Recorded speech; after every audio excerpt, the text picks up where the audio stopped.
JD Vance may unwittingly be the biggest gift that Trump ever gave to the Democratic Party. And if they're smart and they know how to play this, a bunch of states just went back into play. Because what a lot of people probably don't realize is the exact same thing that made JD Vance famous and got him his seat in the Senate is also the thing that might completely derail Trump's campaign in the South. And that is his memoir, Hillbilly Elegy. One of my best friends is from Appalachian, Virginia, coal country, Virginia, way deep in the southwestern tip of the state. And the thing that a lot of people don't realize about Appalachia is that Appalachia is made up of very, very proud communities, like communities of people who have lived there for several generations and are extremely proud of where they live, who they are, their heritage, and everything.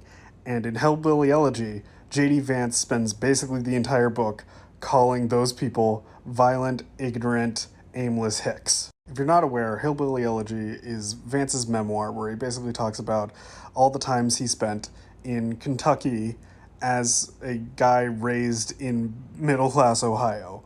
And it's just a series of stories about basically how these hicks he would see in Kentucky would always do these things, and they were doing bad things, and they were lazy, and they weren't working hard enough, and then they all were miserable. And he pulled himself up by his bootstraps, god damn it, and he went to Yale, and he worked in finance, and he made something of himself, unlike all these dumb hicks in Appalachia. Like, it's really that blatant. And listening to my buddy who's from that area, when it came out, it was basically infamous throughout all of the small towns in Appalachia and the South, like all the area that he lived in. Like conservatives, liberals, whoever, anybody who lives in that area hates this book. They hate this book. They find it insulting, reductive, all the things you can think of. And they knew about it before most of the rest of the country knew about it. Before, like, the Ron Howard movie was made, they knew about this book because it was so insulting. It, like, made the rounds. And so most of the people who live out there have some familiarity with this book, and they know it's insulting, and they know that they hate the guy who wrote it. And now the guy who wrote it is running as the VP on the Republican ticket.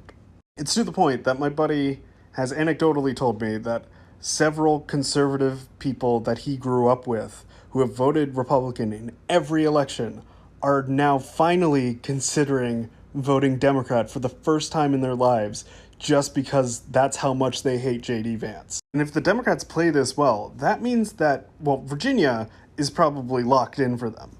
But it also means that North Carolina might be in play. West Virginia might be in play. Even Kentucky, even a place as deep red as Kentucky, feasibly, if they hammer home that JD Vance hates you, they might vote Democrat just to spite him.